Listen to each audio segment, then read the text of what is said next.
Hello, everyone. I'm Dave Johnson, and welcome to Off the Court. You know the deal. This is our weekly question and answer series that's exclusive to you season ticket members right here in the DC 12 Clubhouse. You see our special guest waiting to jump in. He's Sashi Brown this week.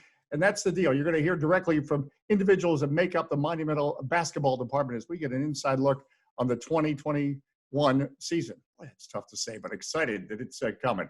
Hey, we want to thank everyone, by the way, that submitted questions for John Wall and tuned in last week. We had a lot of fun.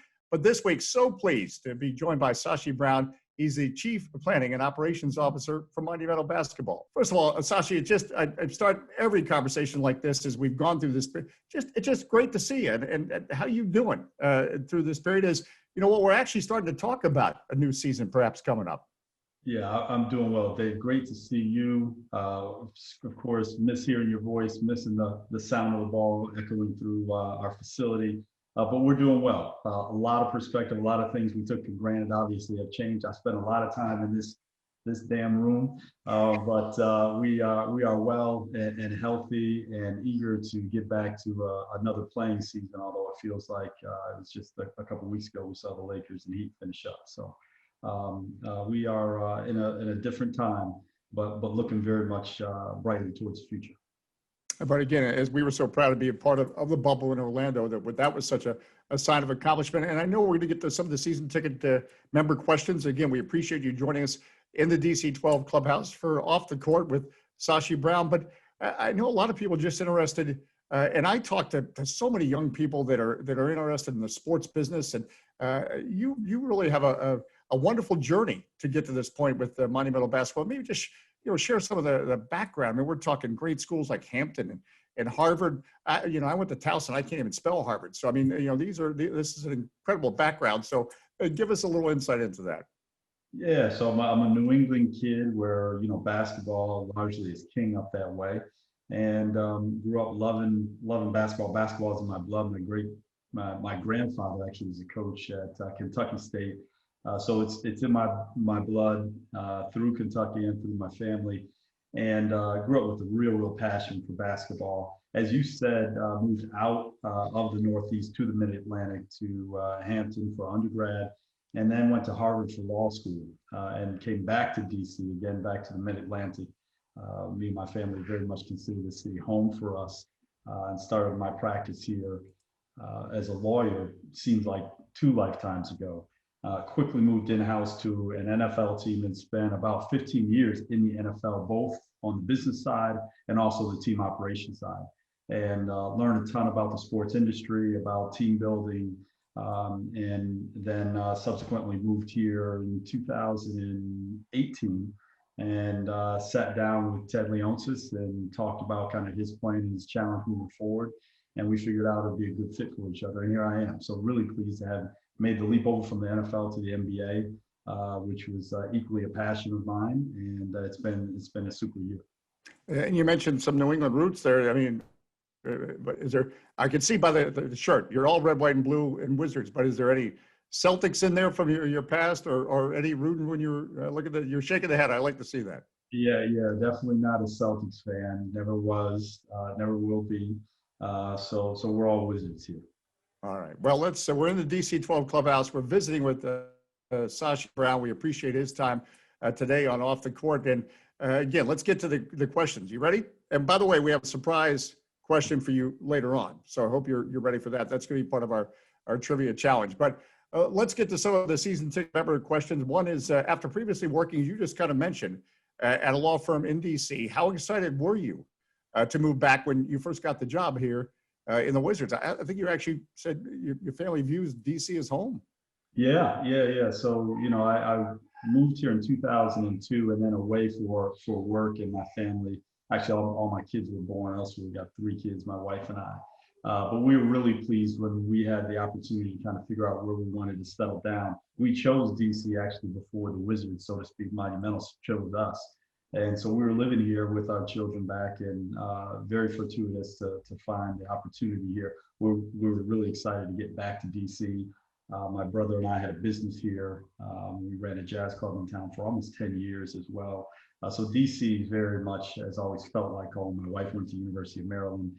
So this is home for us. We're really excited, and DC is growing and booming. It's an exciting time for an already exciting town that's only growing and getting to be just one of the most dynamic cities I think in the world. Amen to that. And you said a jazz club you had Yeah, going for a yeah, while. yeah. So, I mean, give us some good jazz that we should be listening to. That's what we need to relieve stress. I mean, you got the jazz tips. Now, what's Sashi Brown's jazz tips? You know what I'll do? I might have to start a little Spotify playlist for some of our fans to follow, and we can drop some jazz in there for sure. Well, there we go. See, you heard it here first in the DC 12 Clubhouse, a Spotify jazz playlist from Sashi Brown. You don't get that everywhere. Hey, another question from one of our season ticket members. And again, he prefaces by saying, or he or she, what does a typical day look like for you in normal times? And then, well, how's it changed in the times we're going through right now, which anything but normal?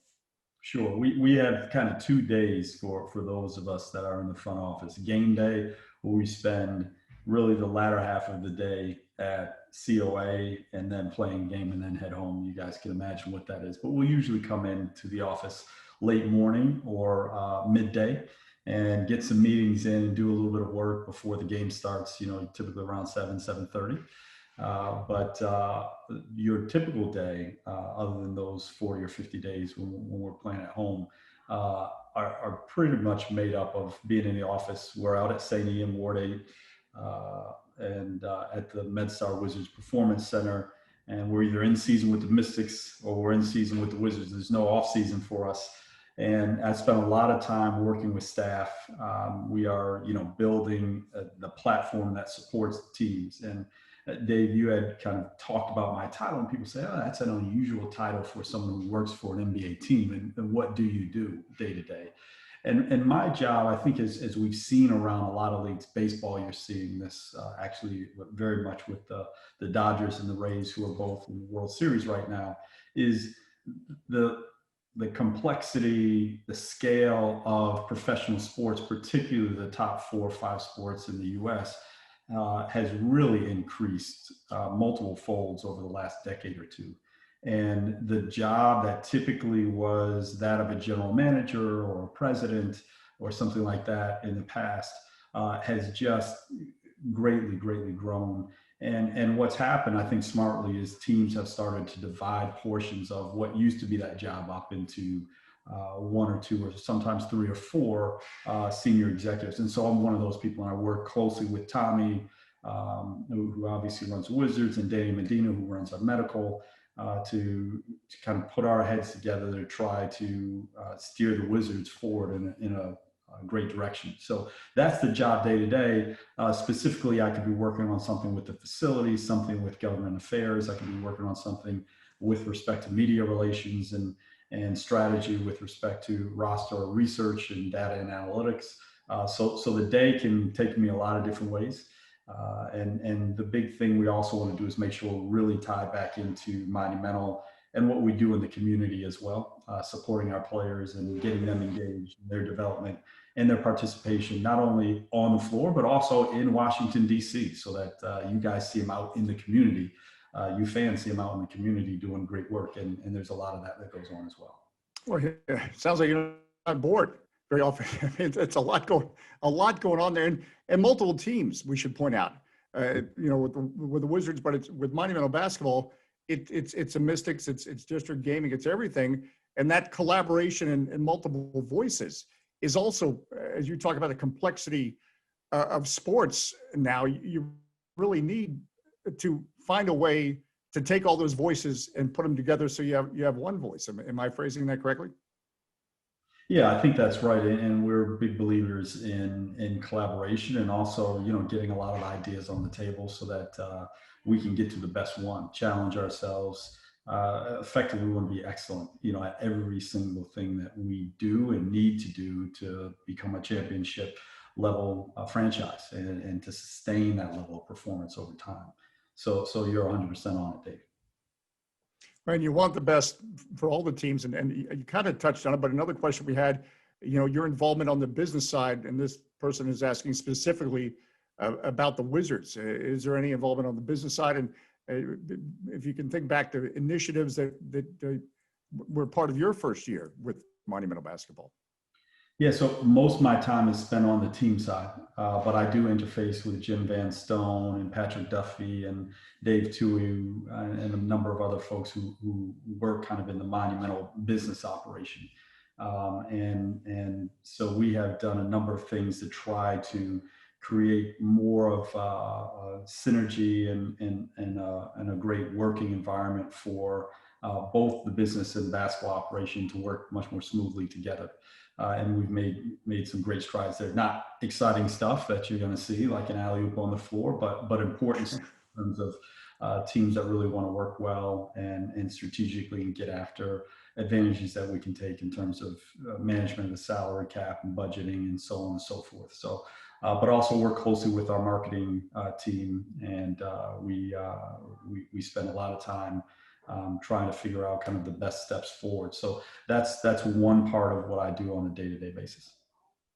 Yeah, and again, that is so important. That's why, as we visit with Sashi Brown and off the court, exclusive to season ticket members, right here in the DC 12 clubhouse, this connection is so important because we're all on this journey together. There's a computer wall right now between us, but during normal times there's not, and we want to break that wall. That's why we're doing this afternoon in the DC 12 clubhouse, because it's important that everyone is involved in this process. We talk about involvement. And a question here is about involvement.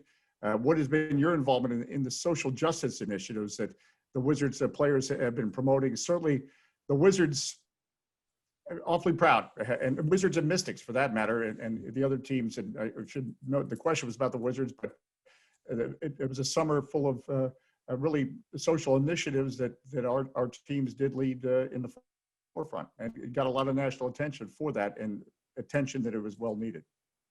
Yeah, I think it's been a remarkable year in so many ways, and this is one of the most prominent in terms of the what I would call, I think, is probably a pretty proud moment in our history in terms of the response to the incidents that we saw earlier in the year, where you saw um, a population, a citizenry come together and say, this isn't what we stand for, really against the backdrop globally of the exact opposite happening in a lot of other countries. And I think it's something that we as Americans can be proud of. And as much as the strife and unrest caused, I would also say equally as remarkable that both our Wizards and our Mystics, and to even some of our go-go players got involved in terms of supported by staff, supported by Monumental, to be at the forefront of what was, kind of a national movement to address some of these incidents and to call for change, and to do it in what I thought was a significant and thoughtful way.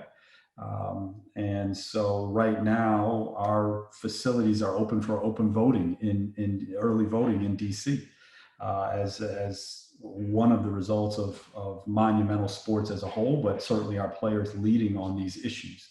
And I would call out specifically Ish Smith and Brad and Jan Mahimi from last year's roster, but a host of other players also leading.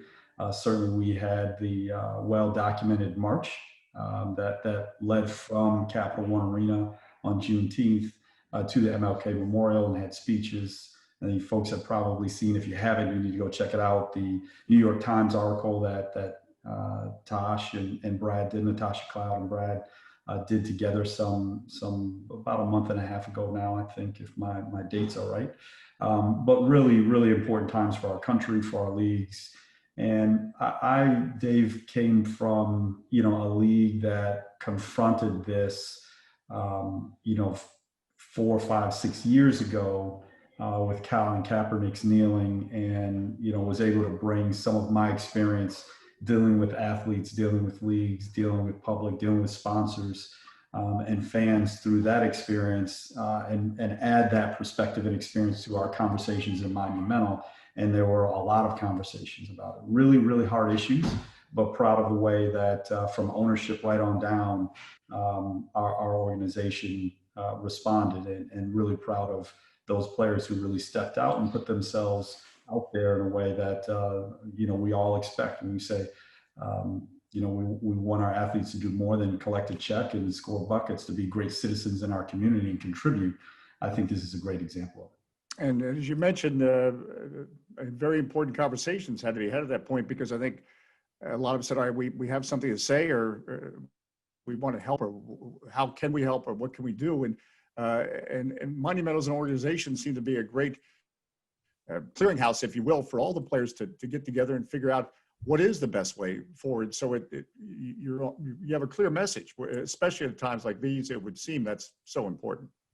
Yeah. And I think it comes from, again, being able to have great relationships right from our ownership group and Ted Leonsis and his partners, but down through our executive team. So you talked about that interface, and we had good dialogue with the folks on the business side, and Dave Toohey in facilities was instrumental, and his staff, in terms of allowing us to host and support the march that the players led, back in June. So there was a lot, I think, that went into a lot of energy expended.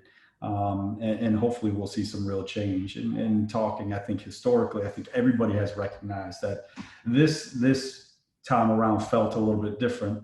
And as always, kind of energy, wanes over the weeks, after you get past these kind of very emotional moments. But we're hopeful that there'll be some sustained change. There will certainly be a sustained commitment to participate and be on the forefront of these issues and discussions from Monumental and our athletes here. The DC 12 Clubhouse, we're hanging with Sashi Brown, asking some of your questions. We appreciate all the submitted questions this week, and maybe just touch on a little bit, but accomplishment that you're most proud of in your first year with the Wizards. Is there something that you haven't mentioned yet that as you look back in the first year, you think, wow, that really did work out well? Yeah, I think when we got here, Tommy and Danny and I in particular were able to sit down and talk about really what we wanted to build here. And all of us recognized that there were some strides that we could make on the technology side. And we are building a platform for us to be able to have more, better, deeper, richer information, and have it readily available to our coaching staff and our scouting front office staffs as well. So we're excited about that. I'm not going to talk too much about it because obviously, it's proprietary, something that we don't want to detail in public. But we are really grateful for the investment that the organization has allowed us to make to really push us forward on that front. And I think that's going to prove to bear a lot of fruit over the coming decades. You mentioned not sexy, but this is what sports, if you're going to be competitive in 2020, you have to be thinking at that level of detail. This is not, whatever sport we're talking about, the same way to approach it as even 10 years ago. Yeah, no, I think that's right. I mean, we all have so many more opportunities to gather data and information, and so much has been stated and probably overblown about analytics, but certainly there's some information that we can incorporate and make available to our decision makers and incorporate into our decision making processes that will help us in time, both avoid mistakes, but also to really drive some creativity in how we build our roster and all those things. I will change it up a little bit, kind of a fun question, and I preface this, but we've already learned that Sashi Brown loves Washington, D.C., had a jazz club. I didn't know that part. And you promised a Spotify list, so we're going to hold you to that. But this question is, have you ever had mambo sauce? And if so, what is the Sashi Brown review of that DC staple? Yeah, so I would say the mambo sauce I absolutely have had. This reminds me, I went to spend some time in Chicago, and Chicago also has a special sauce that they put on their chicken, and mambo sauce is the king. There's no doubt. Whether I'm having mambo sauce or just having my chicken as is with some hot sauce is something I'll keep to myself, but I've had mambo sauce and it's legit. So if that gives me any type of cred here in DC, for sure. Yeah, that definitely is street cred. You kind of touched on this a little bit, but we had a couple of questions just about, again, usually, as the kids say, not your first rodeo in sports, monumental basketball. You spend some time and you see this also with sports executives. I just saw somebody it's in Seattle doing the NHL, has been in like 4 different leagues. So you learn from each league.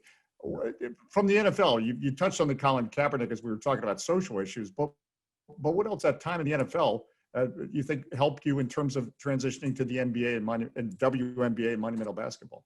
It's so interesting, Dave, because even when I was in the NFL, we would spend significant time with certain NBA franchises that we had relationships with, and try to learn from them. And I think the different experiences kind of all headed at and aimed at trying to win championships. That different perspective is really valuable. And so I think, you can build a house a lot of different ways. You can build different types of houses, but at the end of the day, it's a house. And a lot more translates league to league than doesn't. And I think you take a lot away from my experiences in the NFL and having seen teams succeed and fail and try to be in rebuilding mode and preservation mode really helped me. And I think by stretching yourself and jumping to a different league, there's things that you take away that you feel like perhaps we do a lot better. And there's some opportunities where you say, this is something from my past or that I saw in another sport that might translate here. But to a large degree, there are just so many things that are very much the same league to league in terms of how you interface with players and how you manage processes around scouting, so on and so forth. So there's a lot of opportunity there for me to bring some of that experience. But also, I'll say, and I've spent a lot of time with Danny and John Thompson and Mike Tebow and Scott Brooks and Tommy this year, learning also about the NBA and its nuances, because there are some really unique things about both the W and the NBA that they bring a ton of experience to the table. I don't know that there's a human being on the planet that could have a more robust and deep and rich history than Mike Tebow, and Tommy's been in the league for decades. So you're talking about guys that have been around stars of stars and know the league backward and forward. So we're really well suited as we move forward. Yeah, when you mentioned Mike Tebow, he's got so many on his resume at the NBA, even coached in a league where they had a height limit, the World Basketball League of 6'5". So he's done it all. And as you mentioned, Tommy Shepard, he's even been in media relations, dealing with people like me. And if that doesn't drive you nuts, then you're going to be okay. You just touched on the nuances of the NBA, WNBA for that matter. Anything, not to put you on the spot, but anything in particular that strikes you about both leagues when you say nuances? No, I mean, I think the NBA, every league is unique in its own way, but I think the NBA and the relationship that the league has with its players is really special, and that teams have with their players is really special. I've said this before. I think it feels a lot more familial than probably any other league.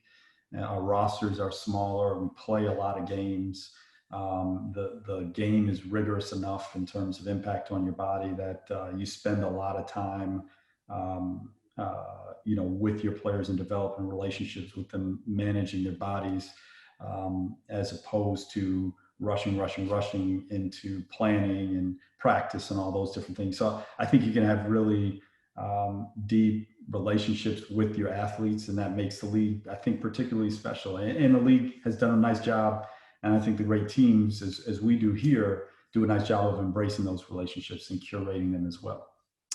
As always, we love to have a lot of fun here in the DC 12 Clubhouse, and you have a chance to participate in our DC Club Trivia Challenge. So be ready, Sashi. I'm going to ask you a real tough question coming up here. But again, season ticket members, you have the opportunity to win great prizes each Thursday in our new DC 12 Club Trivia Challenge. Again, we're going to ask a guest each week, like Sashi, to answer a special question that reveals a fun fact about themselves. Now, their answer is then featured in our Trivia Challenge. So to be sure, pay attention now. You ready, Sashi? I am. It's like being on one of those big time game shows. I got to get some lights behind me or something. But I was going to ask, what exactly do I win here if I get this right? No. People have to know your answer. So there's a long disclaimer. You're not eligible to play or something like that. Anyway, that's what all the big game shows say. This week's DC 12 Club Trivia Challenge question for Sashi Brown. Sashi, when you were a kid, what was your dream job? Point guard, New York Knicks. Point guard, New York Knicks. Okay, there you have it. So, folks, remember that point guard, New York Knicks, Sashi Brown's dream job you could win in the DC 12 Club Trivia Challenge. Sashi Brown, as always, I love that smile. I'm going to hold you to that Spotify jazz list from your days as a jazz club, but so appreciative that you're with us at Monumental Basketball, and so appreciative of the time and off the court in the DC 12 clubhouse. Anything you want to say to the supporters out there, by the way? I was going to interrupt you if you didn't ask. I do want to say thank you to all of you. I know it's been a long year for you and your families. It's been a long year for us here at our Wizards family, but you guys have been tremendous. We feel you on social media. We feel you in these venues, which are so hard and challenged. But I know so many of you are continuing to stick by us and are excited about a season that we think actually might be coming here sooner rather than later. So we look forward to seeing you as soon as possible back in Capital One Arena. And I know as we get Brad and John and the full team back, you're going to see some exciting basketball. So thank you. Stick with us. We love you, and we'll see you soon. Well, it's very much a family. Thank you, Sashi Brown, and thank every one of you for tuning into Off the Court here in the DC 12 Clubhouse. And thank you to all of our season ticket members, again, for submitting your questions. Stay tuned. You're going to find out about next week's question and answer guest. That's going to be announced soon, so be checking your email for that announcement, and we hope you submit your questions. For Sashi Brown and everybody at Monumental Basketball, I'm Dave Johnson. Thanks for watching Off the Court in the DC 12 Clubhouse.